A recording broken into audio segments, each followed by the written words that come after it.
Surrey, May 1817. The drawing room at Stanbury Hall, a monument to wealth, shone with excessive obsessive attention. Surfaces reflected the light like mirrors, cushions rested with mathematical precision, and the air was heavy with the scent of the most expensive London florist.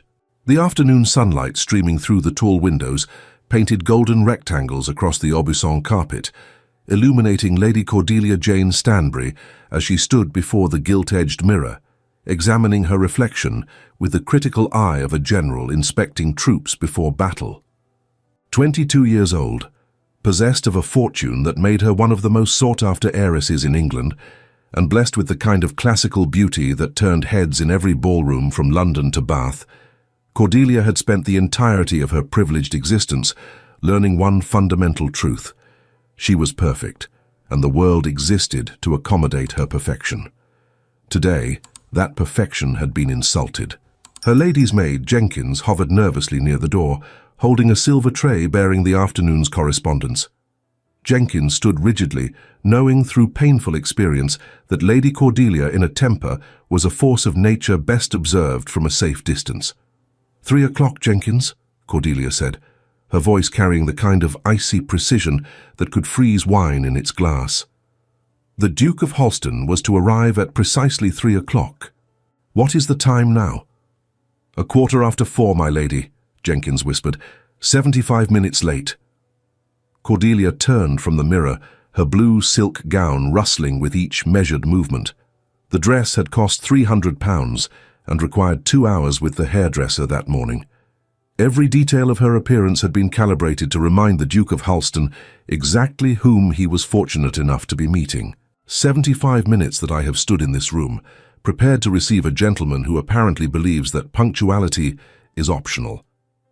If you're enjoying this historic romantic tale and want to discover how an impossible first meeting transforms into something extraordinary, I would be so grateful for a like or subscribe. It helps me bring you more stories of love, resilience, and unexpected redemption. The truth was that Cordelia had not merely been standing, she had been preparing. For the past week, ever since her father, the Earl of Welshire, had announced the arranged engagement to settle certain unfortunate financial entanglements, Cordelia had composed a verbal arsenal specifically designed to reduce the Duke of Halston to stammering humiliation.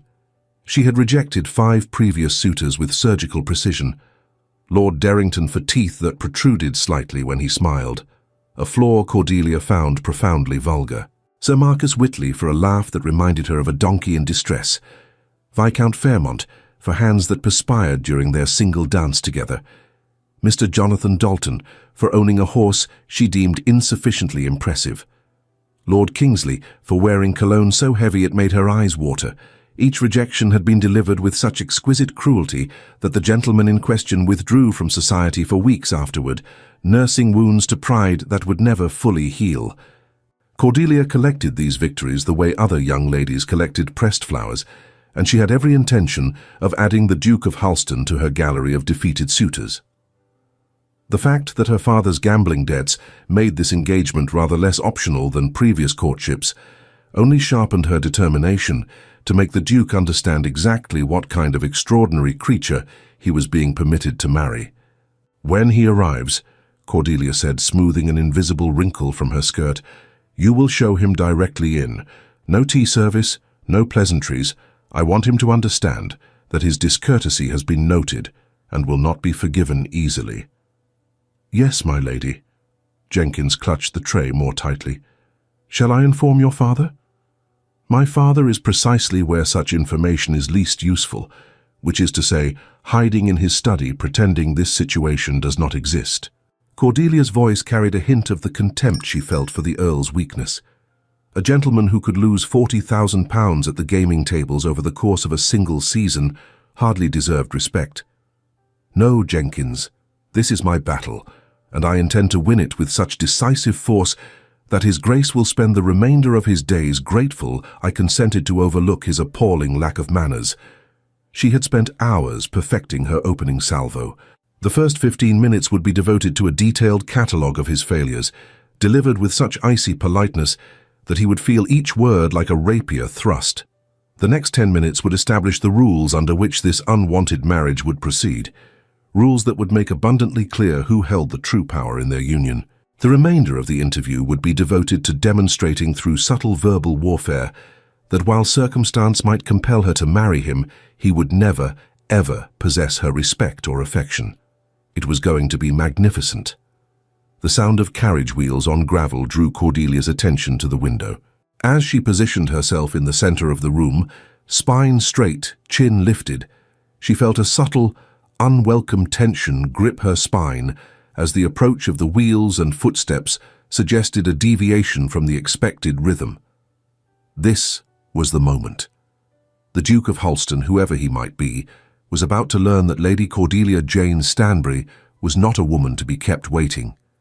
Jenkins scurried to answer the door. Cordelia could hear muffled voices in the entrance hall, the butler's formal tones, and then footsteps approaching. Heavy, masculine footsteps, and something else. Something lighter, quicker, irregular. The door opened. The Duke of Halston entered, and Cordelia opened her mouth to deliver the first of her carefully prepared insults. The words died on her lips. Clutching the Duke's hand with both of her small ones was a child, a girl perhaps 6 years old, with dark hair tangled around a tear-streaked face. The child's dress was damp with tears, her eyes swollen from crying, her entire small body trembling with the kind of distress that transcended mere upset and approached something closer to genuine anguish. The Duke himself looked haggard, tall, broad-shouldered, possessed of the kind of aristocratic features that would normally command attention, but at this moment appearing as exhausted as a soldier returning from battle.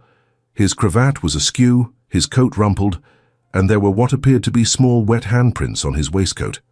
"Lady Cordelia," he said, his voice rough with strain, "I must beg your pardon for this inexcusable delay.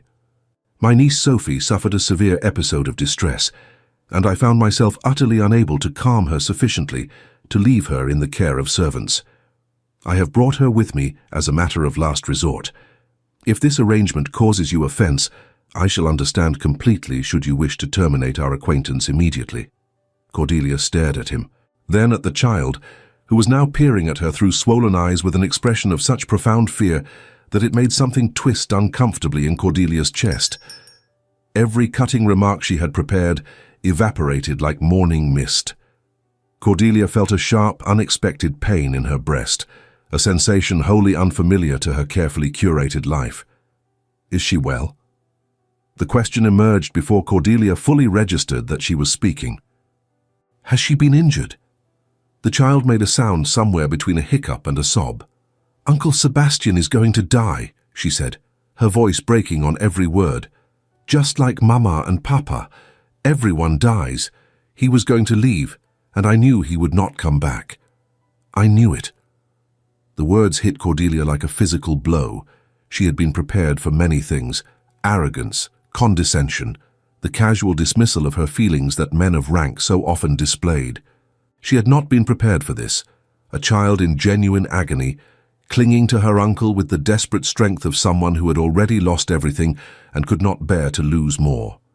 This true, raw distress was the only thing strong enough to puncture the artifice of her perfection instantly. Moving without conscious thought, Cordelia crossed the room and knelt. The 300-pound dress pooled around her on the expensive carpet, but she paid it no mind. She brought herself to eye level with the child, her expression softening in a way that would have shocked anyone who knew her. She felt the awkward weight of her stiff posture as she attempted the unpracticed movement. "My dear child," she said gently, "your uncle is not going to die. He came to visit me because I live very close by. Do you see that window?" She pointed to the western side of the room. "His house is just visible from there. He can come and go whenever he wishes, and he will always return to you." Sophie regarded her with suspicion born of too much loss. "You promise?" Cordelia placed her hand over her heart in a gesture she had not used since childhood. "Cross my heart. That is the most serious promise anyone can make." "Sophie," the Duke said softly. He inclined his head. "If Lady Cordelia is kind enough to offer, you may certainly accept." "No, no," Cordelia said quickly, still focused on the child. "I am quite content here. Sophie, would you like to sit down? We have very comfortable chairs, and I believe cook has prepared some strawberry tarts for tea." For the first time since entering the room, something flickered in Sophie's eyes that was not pure fear. "Strawberry tarts?" "With real cream," Cordelia confirmed, "and they are quite famous in Surrey. People travel from miles away just to taste them." Sophie looked up at her uncle. The Duke inclined his head. "If Lady Cordelia is kind enough to offer, you may certainly accept." Jenkins, who had been hovering in the doorway in a state of obvious shock, sprang into action. Within minutes, the tea service appeared, complete with a generous portion of the promised strawberry tarts arranged on delicate china. Cordelia found herself doing something she had never done before, sitting on the floor with a distressed child, coaxing her to eat small bites while the Duke of Holston observed from a nearby chair with an expression of profound bewilderment. "Lady Cordelia," he began, "I must apologize again for this extraordinary situation. Sophie has been in my care for 8 months, and I confess I have not yet determined how best to manage these episodes." He spoke with a strained frankness born of utter exhaustion. "What happened 8 months ago?" Cordelia asked, though something in her chest already knew the answer would be terrible. The Duke's face tightened. "My younger brother James and his wife Catherine. Catherine died in childbirth 6 years ago, leaving James to raise Sophie alone. He was utterly devoted to her." His voice caught. "8 months ago, James and I went hunting on the Halston estate. A wild boar attacked. James pushed me out of the way and took the blow himself. I held him as he died. His last words were a plea for me to care for Sophie, to protect her, to promise that I would never allow her to feel abandoned." The room fell silent except for Sophie's quiet sniffling. Cordelia felt her throat tighten. Sophie witnessed the aftermath. The Duke continued quietly. She saw her father's body brought home. Since that day, she has been convinced that everyone she loves will die. She cannot bear to let me out of her sight. When I attempt to leave for any reason, she becomes hysterical with fear. 3 governesses have resigned. Society believes she is impossible, traumatized beyond help. Some have suggested that I should place her in an institution for children with nervous disorders. Rage flared in Cordelia's chest so suddenly and so fiercely that it shocked her. "Who suggested that?" The Duke met her eyes. "Lady Morland, Mrs. Ravenswood, your own aunt, Lady Catherine Finch." Cordelia felt her hands curl into fists. "I see." Her voice had gone very soft, very dangerous. "I shall have words with each of them. Strong words." She looked down at Sophie, who had managed to eat half a strawberry tart, and was now leaning against Cordelia's side with the exhausted resignation of a child who had cried herself into numbness. "Sophie," Cordelia said gently, "would you like to see my swans? I have 4 of them living in the pond behind the house. One is named Lord Fluffy-Bottom because he is absurdly fat." For the first time, something flickered in Sophie's eyes that was not pure fear. "Lord Fluffy-Bottom? Ridiculous names are always superior," Cordelia said seriously. "There is also Lady Waddles. Can you guess why she is called that? Because she waddles?" Sophie's voice was still thick with tears, but there was a hint of curiosity breaking through. "Precisely. You are very clever. Would you like to meet them?" Sophie nodded slowly. Cordelia stood, offering her hand to the child. To her surprise, Sophie took it without hesitation. They spent the next 2 hours in the garden. Cordelia found herself doing things she had never imagined doing, making silly voices for the swans, inventing elaborate backstories for the ducks, kneeling in the grass to examine interesting stones that Sophie discovered. The Duke followed at a respectful distance, saying little, but Cordelia could feel his gaze on her constantly. By the time they returned to the house, Sophie's tears had dried completely. She was smiling, chattering about how Lord Fluffy-Bottom had tried to steal her hair ribbon, how Lady Waddles had chased Sir Reginald the Drake around the entire pond. "Can I come back tomorrow?" Sophie asked as they reached the entrance hall. The words emerged from Cordelia's mouth before her mind could question them. "You may come every day if you wish." Sophie's face lit with such pure joy that Cordelia felt her heart heave within her chest, something she had not known was possible. After they departed, Cordelia stood in the drawing room for a long time, staring at the place where she had knelt on the carpet. Her beautiful dress was grass-stained. Her carefully arranged hair had come partially undone. Her hands were dirty from playing in the garden. She had never felt less perfect or more satisfied with herself in her entire life. The Duke returned alone 3 hours later. Jenkins showed him into the library, where Cordelia was pretending to read but actually thinking about a 6-year-old girl who had lost everyone she loved. "Lady Cordelia," the Duke said, standing just inside the doorway, "I must ask you something, and I hope you will answer honestly. This afternoon when I arrived late with a crying child, I saw the expression on your face. You were angry, furious even. You had prepared to reject me, perhaps even to humiliate me for my discourtesy. What changed?" Cordelia set down her book and met his eyes directly. "What changed was that I saw a child in genuine pain, and I saw how you held her, how your voice softened when you spoke to her, how you did not treat her distress as an inconvenience, but as something deserving of your full attention and care. A man capable of such devotion to a traumatized orphan is not a man who deserves cruelty. He deserves help." "Society believes I should move past this," the Duke said, his voice raw. "They suggest I should establish firm boundaries, employ stricter governesses, focus on my ducal duties rather than allowing myself to be controlled by a child's irrational fears. They believe I am weak for indulging her." "Society," Cordelia said coldly, "is populated largely by fools. Sophie is not being irrational. She is a 6-year-old child who watched both parents die. Her fear is entirely rational given her experiences. Anyone who suggests otherwise understands nothing about human nature or basic compassion." The Duke crossed the room slowly and sat in the chair opposite hers. "Why are you being kind to us?" "Because you brought a child to our first meeting, expecting me to reject you both. You were testing me. You wanted to know if I would be another voice telling you to abandon her, and I refused to be that person." For a long moment, the Duke simply looked at her. Then he said, "The engagement was arranged by our fathers to settle certain financial matters. You had no choice in the selection of your husband. I understand that you have rejected multiple suitors in the past for various deficiencies. If you wish to reject me now, I shall not hold you to this arrangement." Cordelia considered him.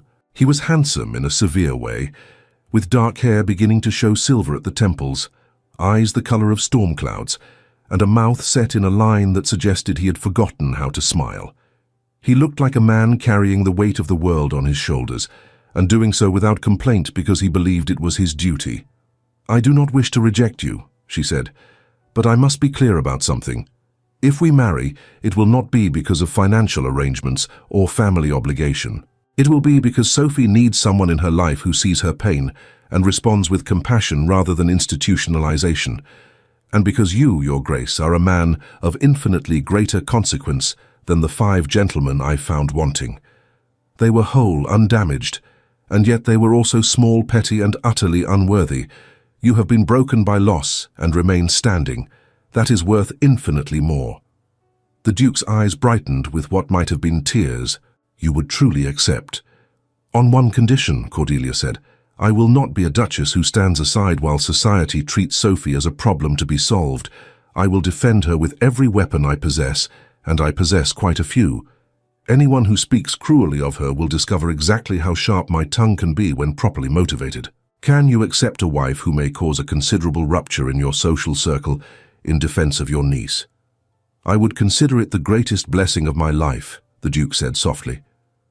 They were married 6 weeks later, which society considered scandalously rushed.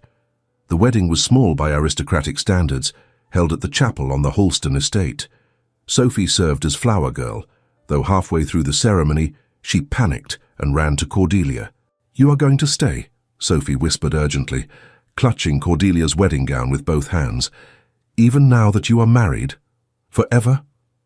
The entire congregation watched as Cordelia knelt in her ivory silk wedding dress, heedless of the delicate fabric crushing against the chapel floor. "Forever and always," she said, looking directly into Sophie's frightened eyes. "Cross my heart. You are my daughter now, legally, officially, eternally. Nothing can change that." Nothing. Can I call you Mama? Cordelia felt tears slide down her face, ruining the carefully applied cosmetics. Please do. Sophie threw her arms around Cordelia's neck and held on with the strength of someone who had been drowning and had finally found solid ground. The Duke's voice was unsteady as he helped them both to their feet. Shall we complete the ceremony? The priest, who had been watching with tears in his own eyes, cleared his throat and continued. That night, after Sophie had finally fallen asleep in the nursery adjoining the ducal suite, Sebastian found Cordelia standing at the window of their bedroom, looking out over the moonlit grounds of Hulston Manor. I have something for you, he said. He placed a wooden box on the table. Inside were letters, dozens of them, written in his brother James's hand. James kept a journal for Sophie, Sebastian explained. He wrote to her regularly, recording his thoughts about her childhood, his hopes for her future, his love for her. I thought that when she is older, when the pain is less immediate, these letters might help her remember that she was cherished absolutely. Cordelia lifted one letter and read the first few lines. James's love for his daughter radiated from every word. She will treasure these, Cordelia said, and she will know, always, that she was loved by her father, and by us. Sebastian moved to stand beside her. I do not know how to thank you for what you have given us. When I brought Sophie to Stanbury Hall, I expected you to reject us both. I was prepared for it. Instead, you knelt on a 300-pound dress and changed 3 lives in a single moment. It was the easiest decision I have ever made, Cordelia said, though I confess I am grateful you could not see the cutting remarks I had prepared. They were truly vicious. What changed your mind so completely? Cordelia thought about that afternoon, about the child clinging to her uncle's hand, about the fear in Sophie's eyes that had cut through every layer of Cordelia's carefully constructed armor. I realized that all my life I had been measuring people against standards of perfection that were ultimately meaningless. Straight teeth and pleasant cologne and impressive horses. But when I saw Sophie crying, when I saw how you held her, I understood what truly matters. Not perfection, not even close, just love. Fierce, protective, unshakable love. That is the only measure that counts. Sebastian took her hand. I was certain I would never marry again. After Eleanor died, I believed that portion of my life was finished. But you have given me hope that happiness might still be possible. We will create it together, Cordelia promised, all 3 of us. And anyone who tries to take that happiness from us will discover that I am significantly more dangerous than I appear. The following weeks tested Cordelia's resolve in ways she had not anticipated. The marriage to Sebastian was one thing. Society could accept an arranged match between prominent families, even one executed with unusual haste. But Cordelia's obvious devotion to Sophie, her willingness to be seen publicly with a child deemed problematic, her fierce defense of a girl most of the ton considered better left to governesses and nurseries, that provoked reactions ranging from bewilderment to open hostility. The first major confrontation occurred at Lady Haverford's ball 3 weeks after the wedding. Cordelia had attended with Sebastian, leaving Sophie at home in the care of Mrs. Blackwell, a kindly widow Cordelia had personally hired after interviewing 17 candidates. Sophie had been reluctant to see them leave, but the panic attacks had decreased enough that brief separations were becoming possible. Cordelia was standing near the refreshment table, accepting congratulations from acquaintances, when Lady Morland approached with her daughter Henrietta and a small cluster of other society matrons. "Your Grace," Lady Morland said, her voice carrying just far enough to attract nearby attention, "how delightful to see you, and how is your new stepdaughter? Such an unfortunate situation, but I suppose one must make the best of circumstances beyond one's control." The words were perfectly polite on the surface. The contempt underneath was palpable. Cordelia smiled, the expression not reaching her eyes. "Sophie is flourishing. Thank you for inquiring. She has already learned to read 3 new books this week, and has become quite accomplished at the pianoforte. Children are remarkably resilient when given proper love and support." "How charitable of you to take such interest," Mrs. Ravenswood interjected. "Though one does wonder if such intensive attention might reinforce the child's unfortunate dependence. My cousin's physician suggests that children with nervous dispositions benefit from firmer boundaries and less coddling. How fascinating, Cordelia said, her voice going dangerously soft. I was unaware that Mrs. Ravenswood's cousin had examined Sophie personally, or perhaps he offers medical diagnoses of children he has never met based solely on drawing-room gossip. Mrs. Ravenswood flushed. I merely meant to suggest that a 6-year-old orphan who watched her father die violently should be treated with less compassion and more discipline, Cordelia interrupted. How enlightened. Though I confess I find it curious that people with intact families and undamaged children feel so qualified to advise those of us actually managing difficult circumstances. Lady Morland's eyes narrowed. There is no need for hostility, Your Grace. We are merely concerned that you have shackled yourself to damaged goods. The child is clearly unwell. Some might even say insane. Surely you must recognize that her presence in your household will damage your own social standing. The words hung in the air. Conversations around them died as people turned to observe the confrontation. Cordelia placed her glass upon the table, the slight sound like the report of a small pistol. When she spoke, her voice carried across the ballroom with crystal clarity. How fascinating that you mentioned damaged goods, Lady Morland. I understand your son Reginald was recently dismissed from his regiment for conduct unbecoming an officer. Something involving gambling debts and accusations of cheating, if memory serves. And your daughter Henrietta's engagement to Viscount Ashworth was terminated rather abruptly last month, under circumstances we are all too polite to discuss publicly, though the rumours about her conduct at Vauxhall Gardens were remarkably specific. Lady Morland went white. Henrietta made a small sound of distress. Cordelia continued mercilessly. As for mental instability, I believe your own mother spent her final years in seclusion after that unfortunate incident involving the Archbishop of Canterbury and a gravy boat. Family history can be so illuminating, can it not? It seems to me that families accumulate damage quite rapidly when examined with honesty. Perhaps we should all exercise more caution about casting stones when our own glass houses are so very, very fragile. The silence that followed was absolute. Lady Morland opened her mouth, closed it, opened it again, and then turned and fled, her daughter scurrying after her. Mrs. Ravenswood discovered urgent business on the opposite side of the ballroom. The small crowd that had gathered dispersed rapidly, none willing to meet Cordelia's eyes. Sebastian appeared at her elbow moments later. That was magnificently ruthless.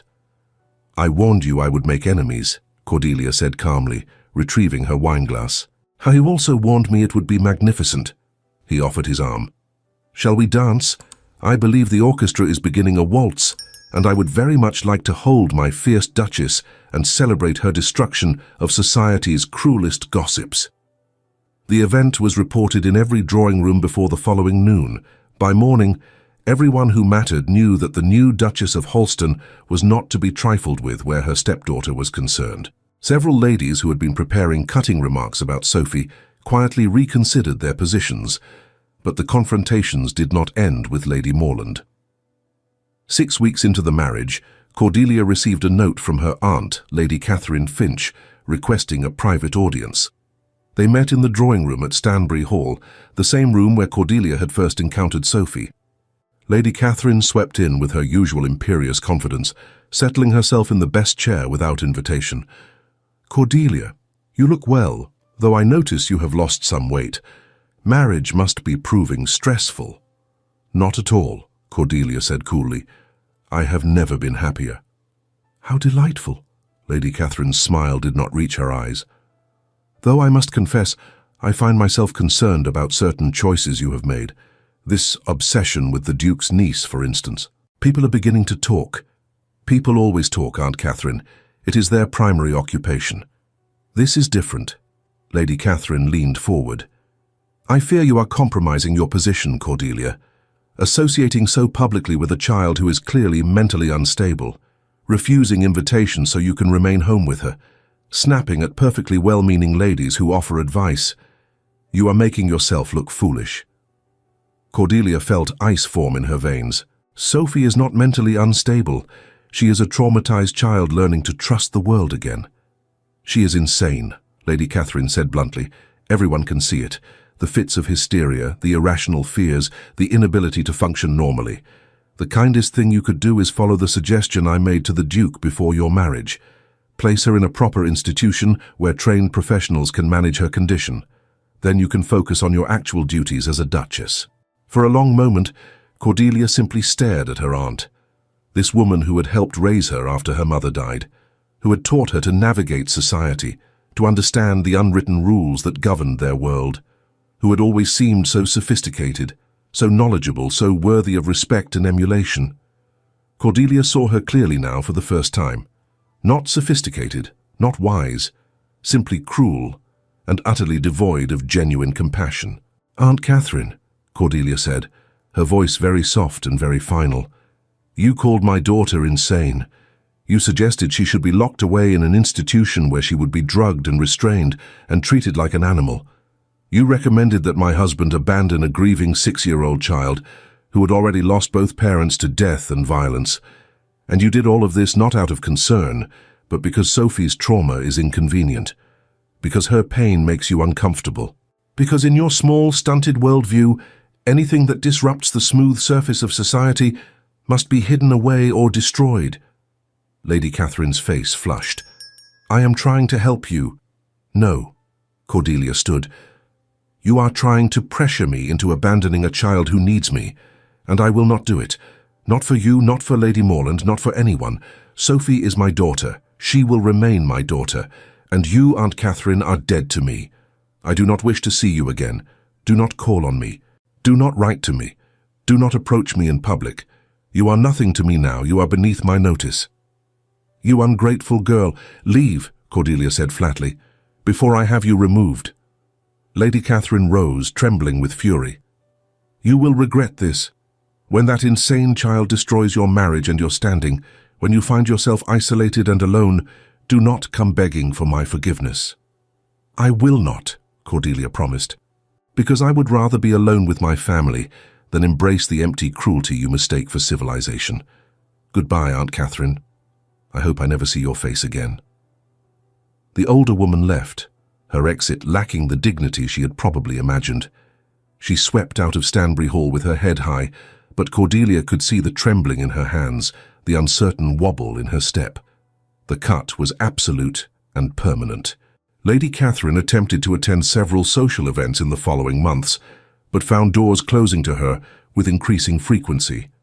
The Duchess of Halston had made her position clear, and other hostesses decided that alienating a duchess over an aging widow of modest importance made poor strategic sense. 3 years later, Lady Catherine Finch died of pneumonia in her small townhouse, attended only by a hired nurse. No family came to her bedside. No nieces or nephews mourned her passing. The funeral was sparsely attended.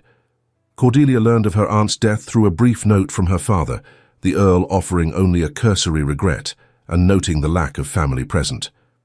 She felt no subsequent regret concerning the necessity of her judgment. Some choices could not be forgiven. Some cruelties could not be overlooked. Lady Catherine had been offered a choice between compassion and cruelty, between family and pride, and she had chosen wrong. The consequences were hers to bear. Sophie, meanwhile, was transforming in ways that defied the dire predictions of society's so-called experts. The nightmares that had plagued her every night began to decrease in frequency. The first week after Cordelia and Sebastian married, Sophie woke screaming 5 times. The second week, 3 times. By the end of the first month, she managed 2 full nights of peaceful sleep. The panic attacks when Sebastian left the house became less severe. Cordelia developed a system. Whenever Sebastian needed to depart, even for short trips, they would sit with Sophie and explain exactly where he was going, why and when he would return.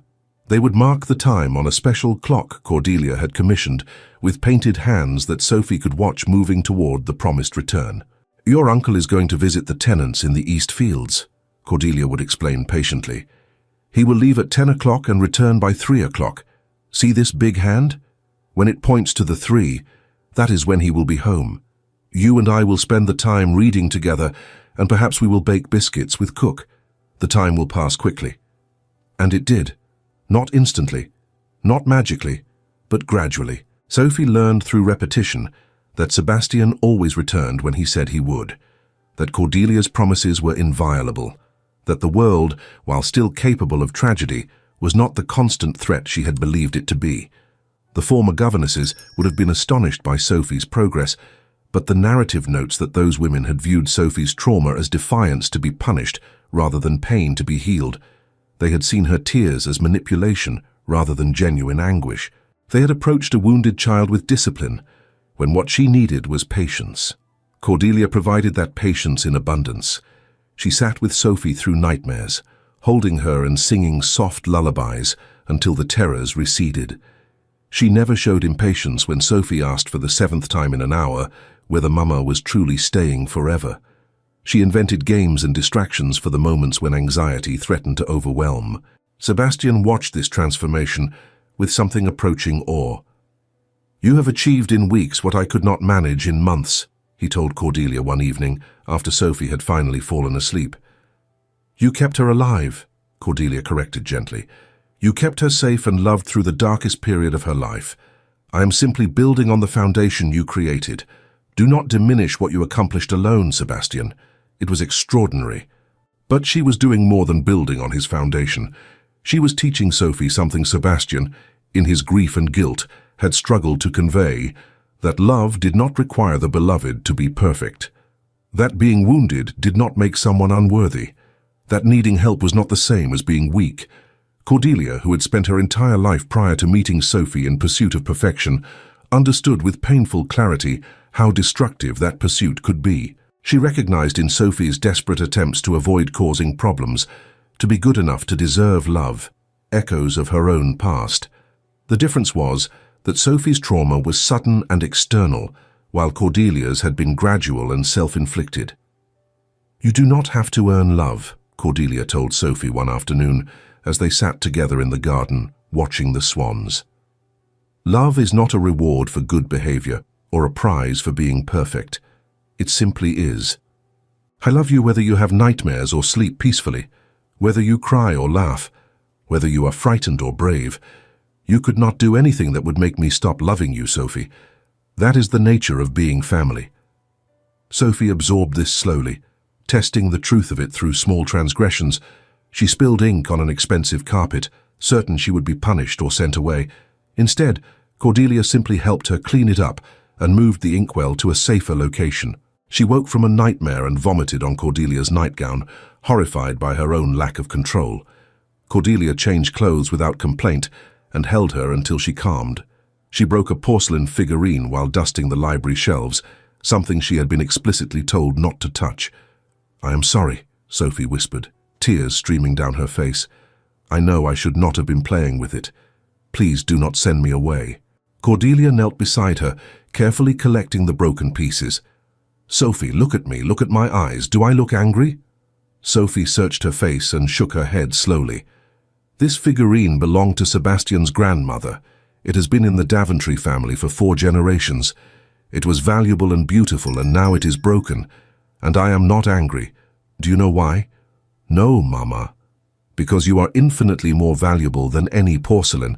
Your safety, your happiness, your peace of mind matter more than every object in this entire house combined. The figurine can be repaired or replaced. You cannot.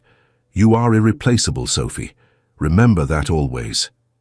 It was moments like these, repeated dozens of times over months, that slowly convinced Sophie of her own worth. The constant message, delivered through actions more than words, that she was valued not for her behavior, but for her existence. Sophie's physical health improved dramatically. The persistent stomach aches that had plagued her since her father's death gradually vanished, replaced by a burgeoning appetite. Color returned to her cheeks, the dark circles under her eyes fading as she gained the necessary weight.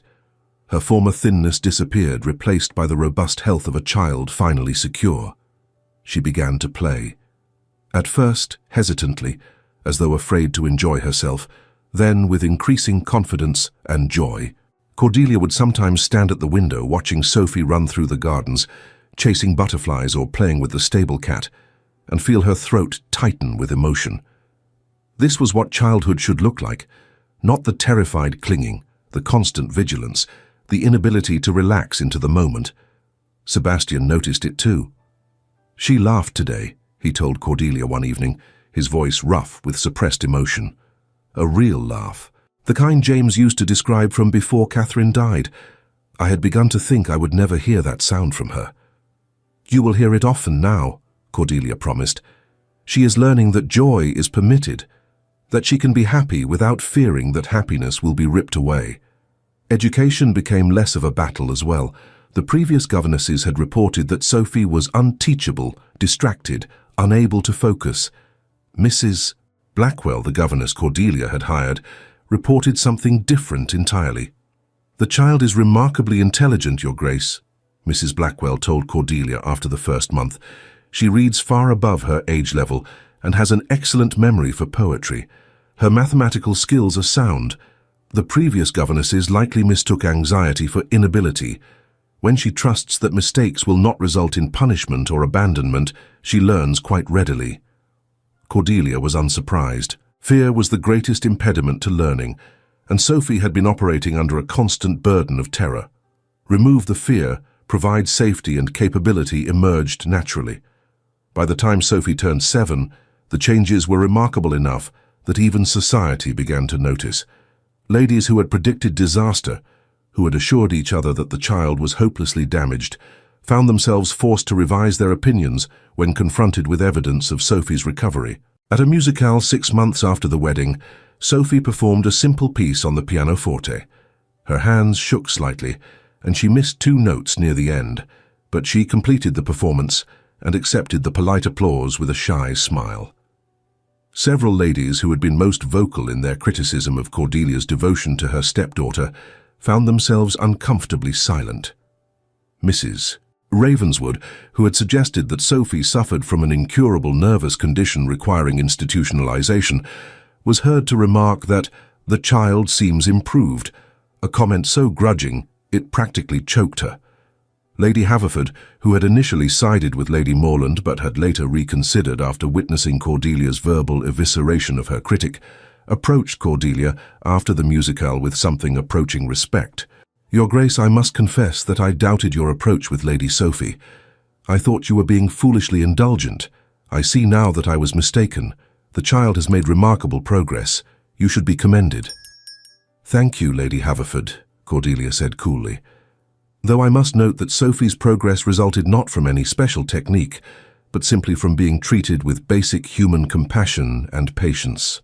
It is remarkable what children can achieve when not subjected to cruelty disguised as discipline." The message was clear. Those who had advocated for Sophie's institutionalization had been fundamentally wrong, and Cordelia would not allow them to forget it. 2 years after the wedding, formal adoption papers were filed. Lady Sophie Daventry became the legal daughter of the Duke and Duchess of Holston, with all the rights and privileges that entailed. At the ceremony, Sophie was allowed to choose a new middle name to mark the occasion. She chose Catherine in memory of the mother she had lost. "But we will call you Sophie Catherine," Cordelia said, "not Catherine Sophie. Your first name belongs to you and to your father's memory. We are simply adding to your story, not replacing it." 3 years into the marriage, Cordelia gave birth to twin boys. The pregnancy had been difficult from the beginning, complicated by persistent nausea and exhaustion that left her bedbound for weeks at a time. Sophie, now 9 years old and thriving, found herself confronting fears she thought she had conquered. The spectre of her mother Catherine's death in childbirth haunted the household those final months. Sophie grew quiet, watchful, her old anxieties resurfacing in subtle ways. She stopped sleeping through the night, waking to check that Cordelia was still breathing. She became clingy again, following Cordelia from room to room whenever possible. Sebastian noticed immediately. "She is terrified," he told Cordelia one evening as they sat together in the drawing room, Sophie having finally fallen asleep on the sofa beside them. "She remembers what happened to Catherine. She thinks history will repeat itself." "We must address this directly," Cordelia said, her hand resting on her swollen belly. "Avoiding the subject will only allow her fear to grow unchecked." The next morning, Cordelia invited Sophie to sit with her in the conservatory, where the late afternoon sun painted everything in shades of gold. Sophie, darling, we need to discuss something important. I know you are frightened about the baby coming. I know you remember what happened to your mother, Catherine. Sophie's face crumpled. You are going to die, just like Mama did. The baby will come and you will die, and I will lose you just like I lost everyone else. Cordelia pulled Sophie close, holding her despite the awkward bulk of her pregnancy. Listen to me very carefully. I am doing everything the physicians recommend. I am healthy and strong. The doctors have examined me repeatedly and assure me that I have every reason to expect a successful delivery. But Sophie, I need you to understand something else. Even if the worst were to happen, even if I did not survive, you would still be loved. Your father would still be here. You would not be alone. You would never be alone again. But I need you, Sophie whispered against her shoulder. I cannot lose you, Mama, I cannot. And I intend to be here, Cordelia said firmly. I have too much to live for. A daughter who needs her mother, a husband who has endured sufficient grief for 3 lifetimes, and now 2 sons who will need me to teach them how to behave like proper gentlemen. I am not going anywhere, Sophie. I promise you that with every fibre of my being. Cross my heart. Sophie pulled back to look at Cordelia's face, searching for any hint of doubt or deception. Finding none, she nodded slowly. Cross your heart. Cross my heart, Cordelia repeated solemnly, making the familiar gesture. That has always been our most sacred promise. Have I ever broken a cross-my-heart promise to you? No, Mama, never. And I will not break this one, you have my word. The promise helped, but Sophie's anxiety did not fully dissipate until the day of the birth itself. Cordelia's labor began in the early hours of a spring morning. Gentle at first, but quickly intensifying. Sebastian wanted to send Sophie away, to spare her any association between this birth and the tragedy that had taken her mother. Cordelia refused. She needs to see that not all births end in death, Cordelia insisted between contractions. If we send her away, her imagination will create terrors worse than reality. Let her stay close. Let her hear that I am well. It is the only way to truly ease her fear. Sophie spent the day in the adjacent sitting room with Mrs. Blackwell, who read to her and attempted to distract her with games. But every cry of pain from the bedroom sent Sophie to the door, pressed against it, listening desperately for reassurance. The twins arrived as the sun was setting, after 14 hours of difficult labor. William came first, squalling lustily. Sebastian felt a surge of silent, overwhelming relief. 7 minutes later came James, quieter but no less healthy. The midwife cleaned them efficiently while the physician attended to Cordelia, who was exhausted but, crucially, alive. "Sophie," Sebastian called, opening the door to the sitting room, "come and meet your brothers." Sophie approached slowly, her face pale, her hands trembling. She looked first at Cordelia, lying pale and exhausted against the pillows, then at the 2 tiny bundles the midwife was arranging in a nearby bassinet. "Mama?" Her voice was small, terrified. "I am here, sweetheart," Cordelia said, her voice weak but steady. "I kept my promise. Cross my heart. Come and see your brothers. They have been waiting to meet their big sister." Sophie crossed the room in a rush and buried her face against Cordelia's shoulder, sobbing with relief. "You are alive. You are really alive." "I am alive," Cordelia confirmed, stroking Sophie's hair with a shaking hand. "And I am not going anywhere. Now stop crying and look at these 2. They are going to need you, Sophie. William and James are going to need their sister to teach them everything important." Sophie raised her head, wiping her eyes, and looked properly at her brothers for the first time. 2 tiny red faces, eyes screwed shut, miniature fists waving in the air. Something in her expression shifted from fear to wonder. "They are so small," she whispered.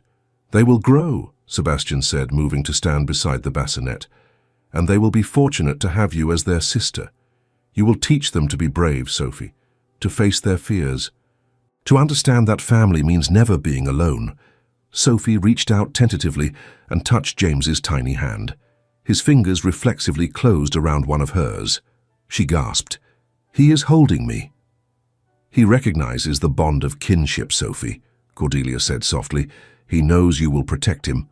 And Sophie did. From that moment forward, She appointed herself the twins' guardian.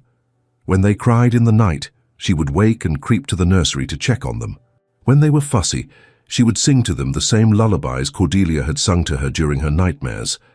As they grew from infants to toddlers, Sophie was their constant companion, teaching them to walk, to talk, to navigate the world. The house transformed from a place heavy with grief into a place of joyful, vibrant chaos. The twins were boisterous from the beginning, loud and energetic in ways that Sophie had never been. They climbed furniture, knocked over vases, tracked mud through pristine drawing rooms, and generated a level of disorder that would have horrified the previous Duke and Duchess. Sebastian and Cordelia found they did not care in the slightest. "The house has not been this alive in decades," Sebastian observed one afternoon, watching William and James chase each other through the gardens, while Sophie attempted to impose some semblance of order on their game. "My parents would have been scandalized." "Your parents," Cordelia said dryly, "raised children to be seen and not heard, to be perfect little ornaments reflecting well on the family name. Look at your sons, Sebastian. Look at how freely they play, how openly they love. That is worth more than any amount of pristine carpets or undisturbed silence." The twins adored Sophie. To them, she was a source of endless entertainment and comfort. When they had nightmares, they called for Sophie as often as they called for Mama. When they scraped knees or bruised elbows, Sophie was the one they sought for sympathy. She invented games for them, told them elaborate stories, taught them the names of all the swans and ducks. Lord Fluffybottom and Lady Waddles became characters in family mythology, their antics recounted at dinner and expanded with each telling. The twins added their own contributions. Sir Reginald the Drake was promoted to Knight Commander, leading brave expeditions across the pond.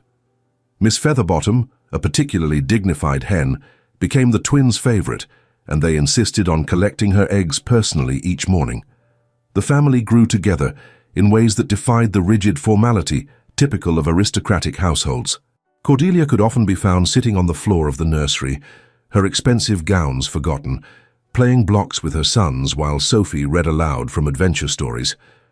Sebastian abandoned the studied distance his father had maintained and instead wrestled with the boys, taught them to ride, carried them on his shoulders through the estate.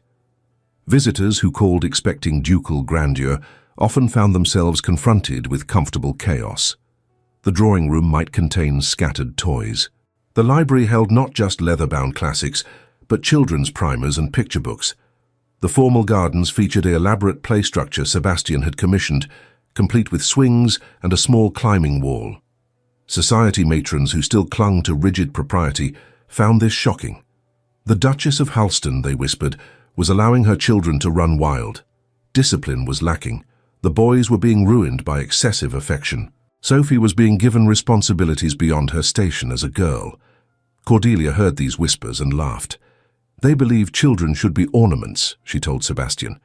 "Perfect little creatures who reflect well on their parents, but receive no actual parenting.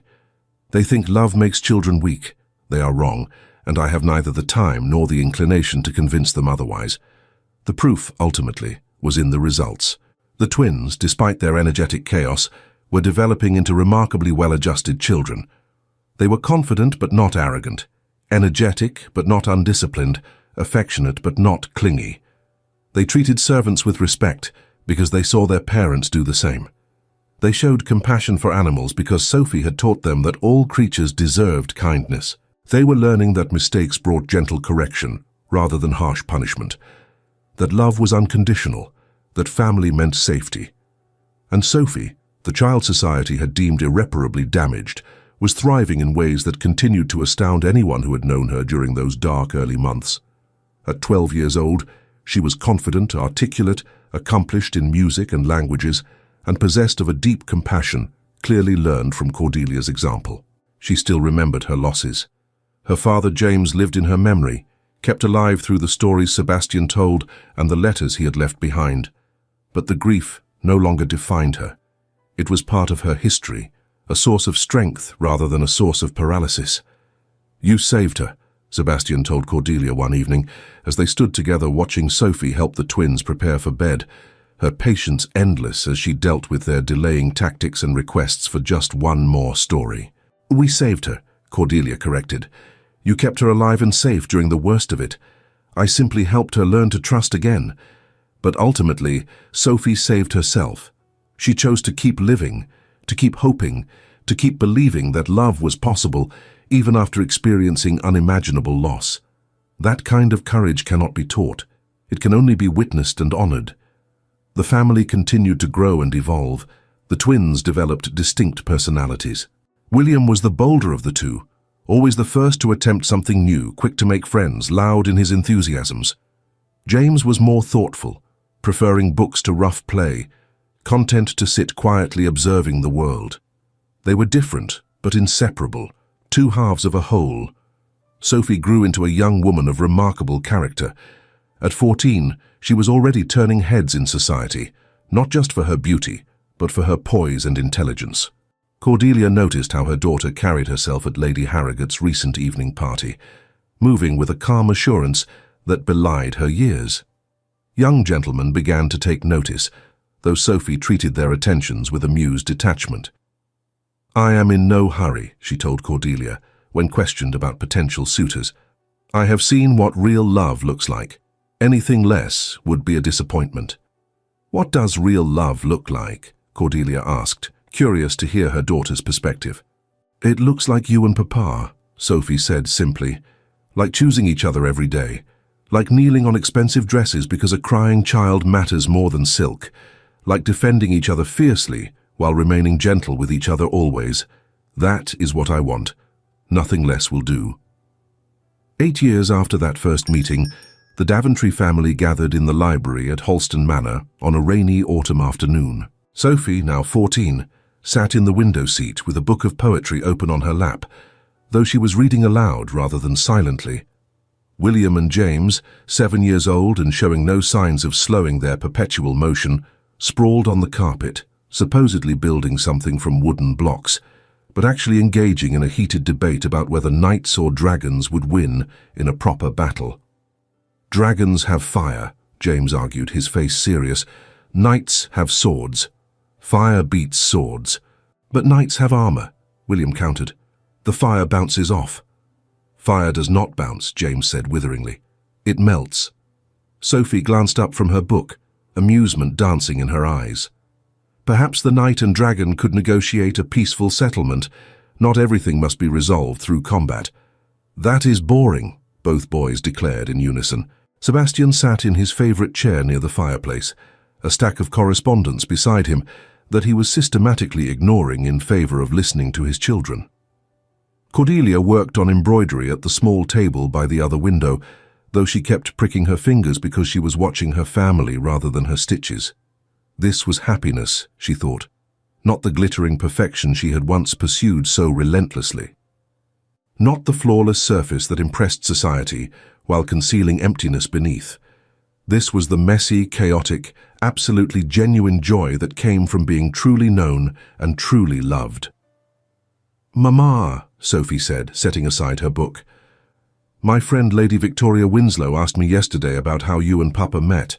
I told her that he arrived 75 minutes late to their first meeting, and you had prepared to destroy him verbally, but I was there crying, so you forgot everything."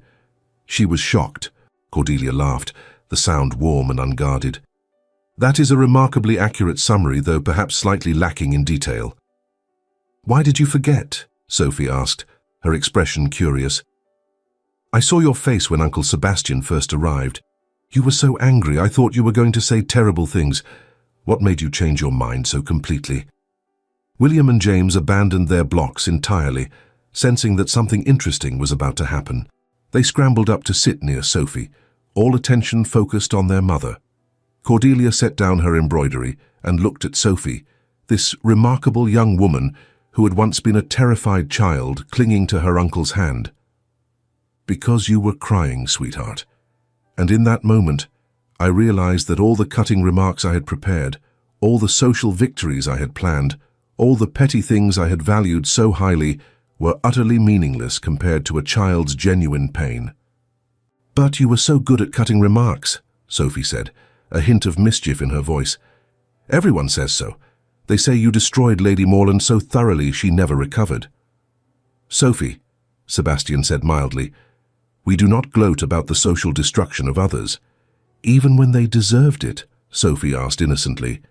Especially then, Cordelia said, though she was smiling. Though I confess that particular confrontation did bring me considerable satisfaction, Lady Morland suggested that you should be institutionalized, Sophie, that you were damaged beyond repair, that I had shackled myself to something worthless. Sophie's eyes widened. She said that? About me? She did, along with several others. Your great-aunt Catherine said much the same, with even less compassion. Cordelia's voice went hard at the memory. They saw a traumatized child and decided the appropriate response was to lock you away where your pain would not inconvenience them. What happened to them? James asked quietly. Cordelia met his eyes steadily. Lady Morland lost her fortune through her husband's poor investments. Her children made disastrous marriages. She died last year, largely alone and forgotten. Your great-aunt Catherine ended her days ostracized from this family, with no one at her bedside when she passed. Others who spoke cruelly about Sophie learned to keep their opinions to themselves or found themselves excluded from society. Good, William said fiercely. They were mean to Sophie. They should have been punished. The punishment was not something I inflicted, Cordelia said carefully. It was a natural consequence of their choices. When you build your life on cruelty rather than compassion, when you value surface perfection over genuine feeling, you create a foundation of sand. Eventually, it collapses. Lady Morland and Lady Catherine built lives on judgment and condescension. When their own circumstances changed, when they needed the compassion they had always denied others, they found themselves alone. That is not revenge. That is simply consequence. Sophie was quiet for a moment, absorbing this. Then she said softly, "Sometimes I feel sorry for them. Their lives ended so sadly." "That speaks well of you," Sebastian said, leaning forward in his chair. "Your capacity for compassion, even toward those who were cruel to you, is remarkable. But Sophie, you should never feel obligated to forgive cruelty or to excuse it. Those women made choices. They could have chosen kindness. They chose cruelty instead. Your compassion now does not erase their responsibility then." "Do you think they regretted it?" James asked. "At the end? Do you think they were sorry?" Cordelia considered the question seriously. "I do not know. I hope so, for their own sakes. Dying with unresolved cruelty weighing on one's conscience must be terrible. But whether they regretted their actions or not, the outcome remained the same. Cruelty, in the end, purchased them nothing but isolation and unhappiness. While kindness purchased us this," Sophie said, gesturing around the room at her family. "Everything good came from that one moment when you chose compassion over revenge." "Not just that moment," Cordelia corrected. "Every moment afterward. Every time your father chose to prioritize your healing over society's expectations. Every time you chose to trust again despite your fear. Every time Mrs. Blackwell showed patience instead of frustration. Thousands of small moments of choosing love over ease, compassion over convenience. That is what built this family." William frowned thoughtfully. "So if we are ever mean to someone, we might end up alone like Lady Morland." "Being occasionally thoughtless is human," Sebastian said. "Everyone makes mistakes. The difference is whether you learn from them or repeat them. Lady Morland was not punished for a single unkind moment. She was isolated because of a pattern of cruelty, extending across decades, combined with a refusal to acknowledge wrongdoing or change her behavior." "The key is awareness," Cordelia added. "When you hurt someone, intentionally or otherwise, you acknowledge it. You apologize genuinely. You make amends if possible, and you strive not to repeat the mistake. That is the difference between being human and being cruel. Humans err and grow. Cruel people err and blame others.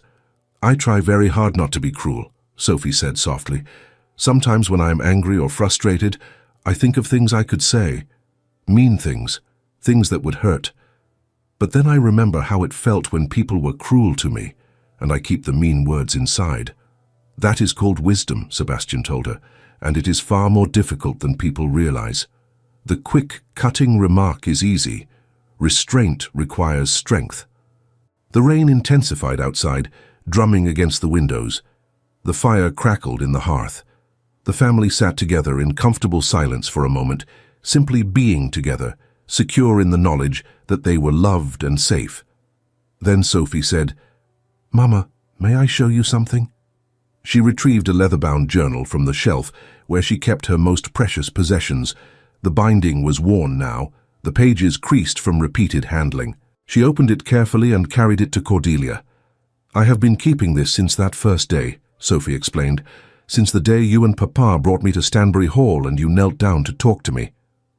Cordelia took the journal with gentle hands, aware that she was being trusted with something precious. The first entry was written in large, childish letters, the hand of a 6-year-old still learning to form words properly. "Uncle Sebastian brought a beautiful lady who knelt down to talk to me. She promised cross her heart that he would not die.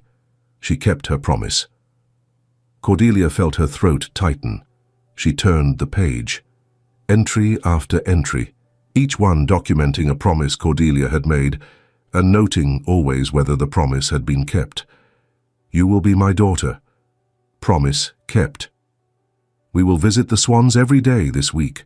Promise kept. Your nightmares will get better. Promise kept. I will always come when you call. Promise kept. You are safe here forever. Promise kept." On and on, page after page, a catalogue of promises large and small, each one marked as fulfilled. Cordelia's vision blurred with tears. "How many promises?" she whispered. 127, Sophie said quietly. "You have kept every single one, Mama. Every one. Not once have you broken a promise to me. That is why I stopped being afraid.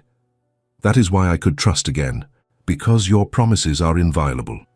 Cordelia looked up at her daughter, this strong, confident young woman who had fought her way back from the edge of despair.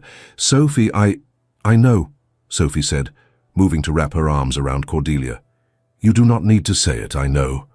William and James, confused but sensing the emotional weight of the moment, scrambled to join the embrace.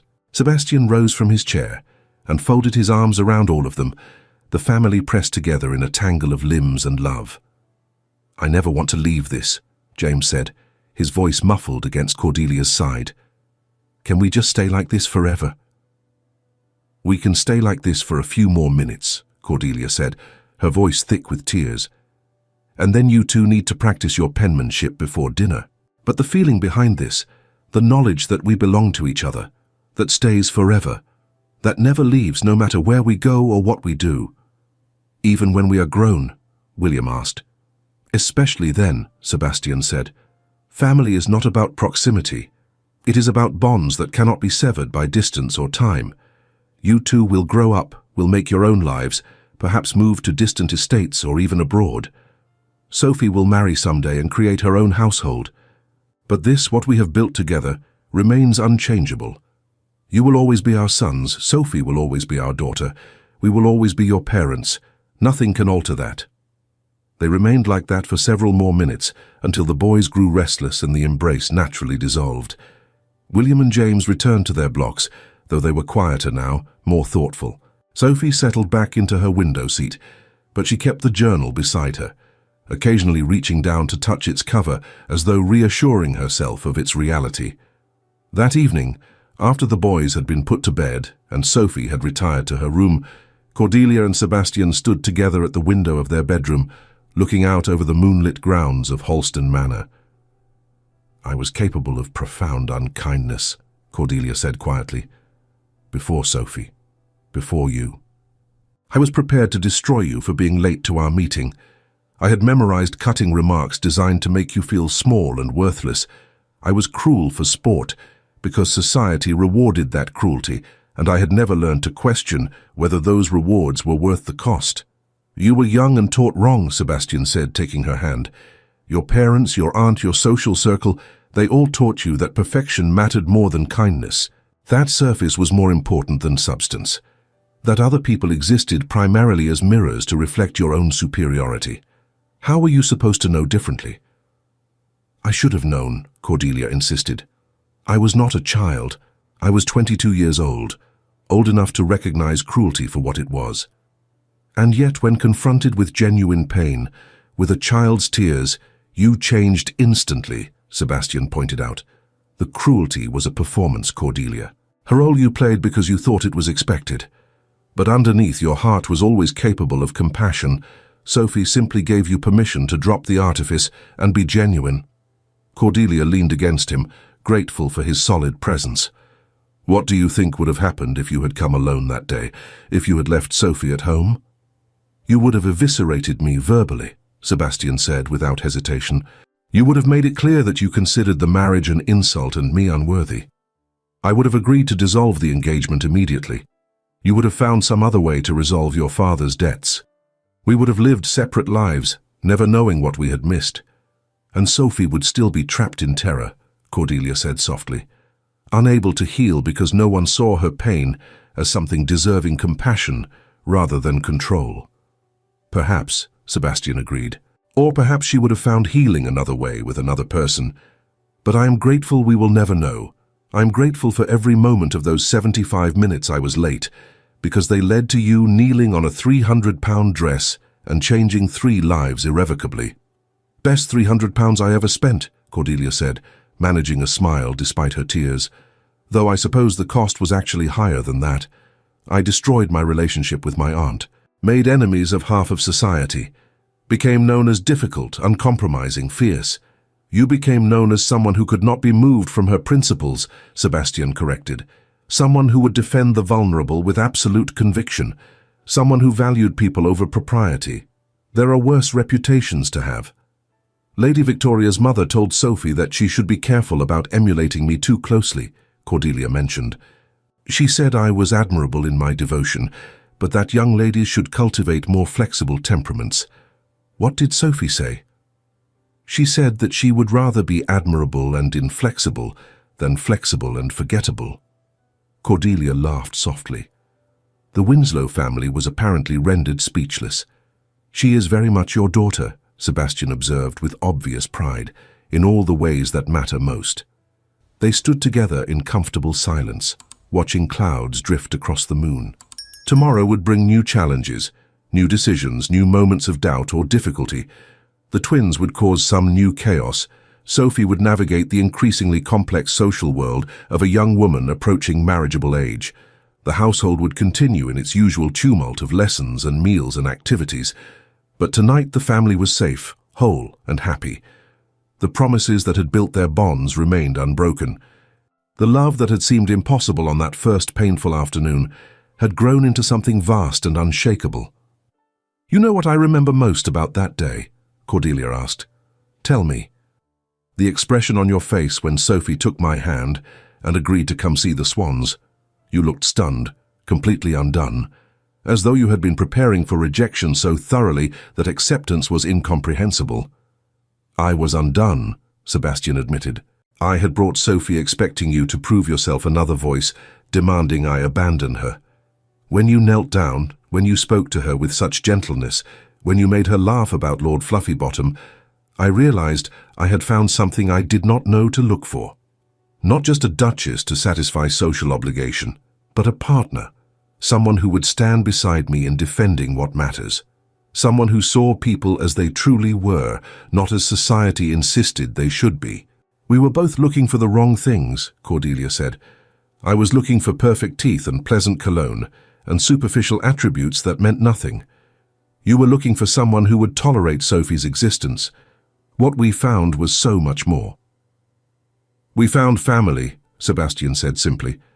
Not the one we were born into, the one we chose, the one we built moment by moment, promise by promise, from the ruins of grief and the raw materials of compassion.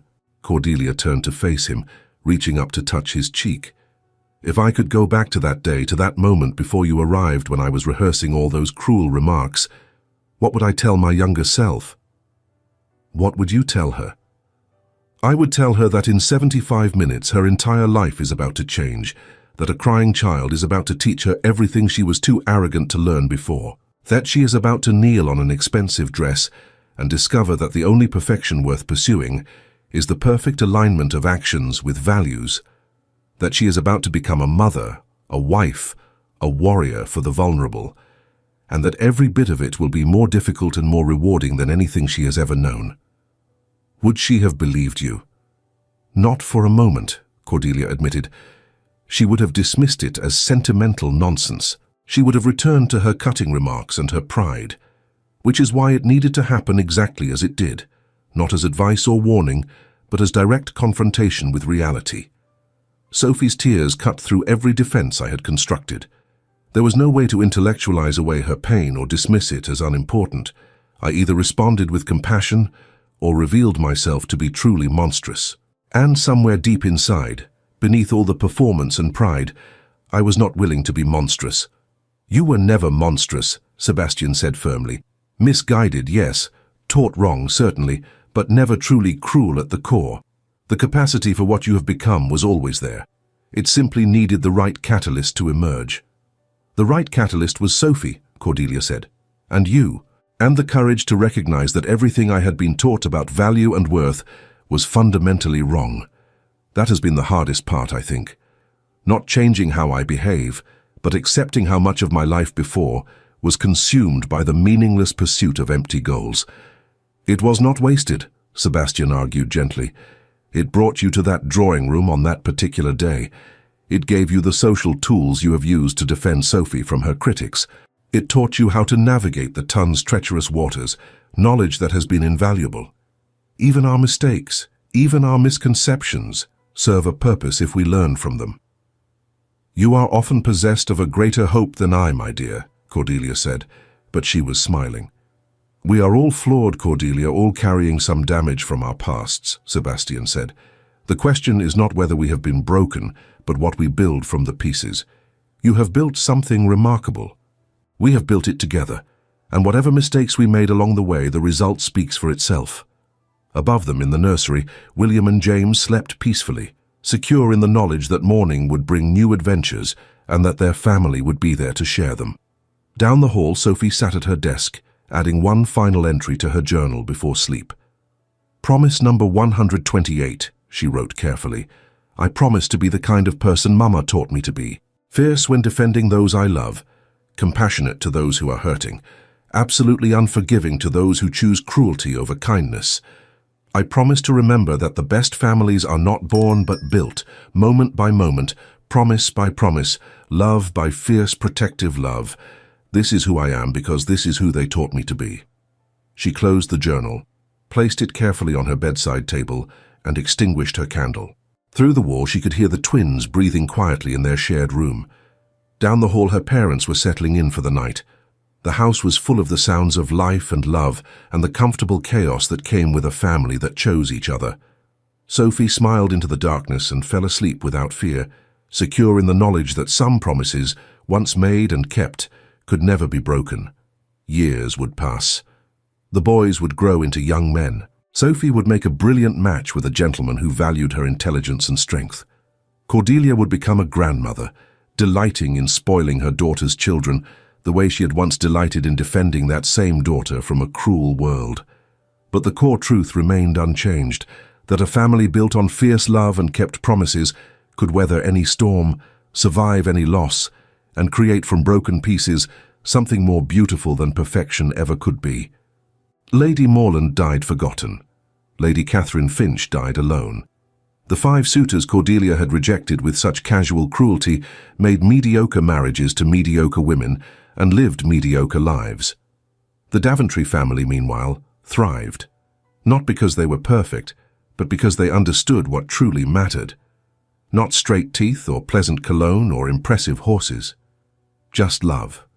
The kind of love that makes you kneel in an expensive dress. The kind that makes you fight the entire world if necessary. The kind that transforms strangers into family and grief into joy. The kind of love that begins with a simple promise made to a crying child. Cross my heart. You are safe now. I will keep you safe forever. And that promise, like all of Cordelia's promises, was kept absolutely and without exception every single day for the rest of their lives. Thank you so much for staying with us until the end of this journey. If this story of unexpected compassion and fierce protective love touched your heart, please like, subscribe, and share with someone who needs to hear it. Your support helps us continue creating stories of transformation, redemption, and the families we choose to build. Together, We keep these stories alive.